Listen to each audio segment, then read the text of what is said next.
একটা স্কুল, কিন্তু বৃষ্টি নামলেই ছাতা নয়, বই খাতা বাঁচানোই হয়ে যায় সবচেয়ে বড় লড়াই। শরীয়তপুরের গোসাইরহাট উপজেলার পশ্চিম চরবিশকাটালি গ্রামের ৭৭ নম্বর চরমাদারিয়া সরকারি প্রাথমিক বিদ্যালয়। এখানে নেই পাকা ভবন, নেই নিরাপদ শ্রেণীকক্ষ, এমনকি নেই বিদ্যুতের সংযোগও। বর্ষা এলেই টিনের চাল ফুঁড়ে শ্রেণীকক্ষে ঝরে বৃষ্টির পানি, ভিজে যায় শিক্ষার্থীদের বই খাতা, আর প্রচন্ড গরমে টিনের ঘর পরিণত হয় আগুনের চুল্লিতে। এমন অবস্থায় গত ৮ বছর ধরে জরাজীর্ণ একটি টিনের ঘরেই চলছে ২৬১ শিক্ষার্থীর পাঠদান। পানি পড়ে জানলা দিয়ে ভিজে যায় সবাই, আর সাইড দিয়ে তো অনেক বৃষ্টি আসে। ক্লাসে থাকুন যেন অনেকে দাঁড়ায় থাকে, আবার অনেকে ক্লাস করতে পারে না, অনেক চলে যায়। স্কুলে আসতে ভয় করে, আমাদের বৃষ্টি আসলে আমাদের বই খাতা ভিজে যায়। আমরা একটা নতুন স্কুল চাই। মেঘ বৃষ্টি আসলে বা ঝড় তুফান আসলে স্কুলের যে পরিস্থিতি, কখন জানি স্কুল ভেঙে পড়ে যায়।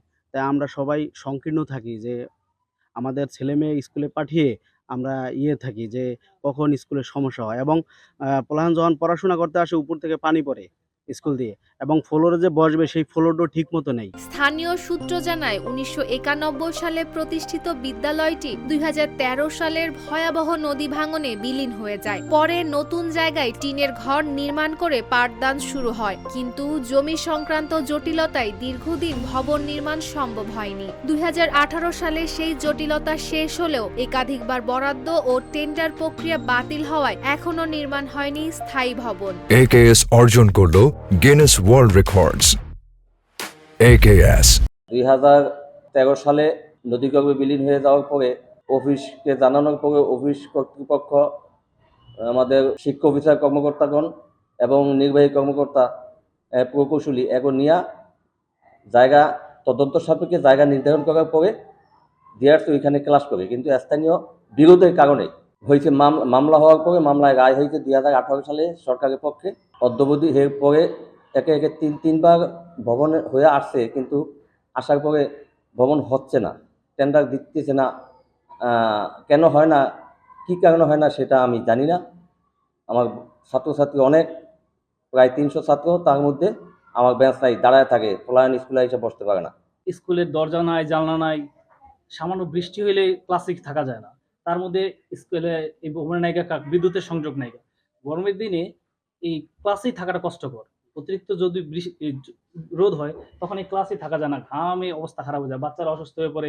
আমার বাচ্চারা আইসা বসতে পারে না, ক্লাসে বেঞ্চ সংকট, ক্লাসরুমের সংকট, দরজা জানালা সব ভাঙা, তারপরে ক্লাসে বৃষ্টির জন্য বসতে পারে না, বেঞ্চের জন্য বসতে পারে না।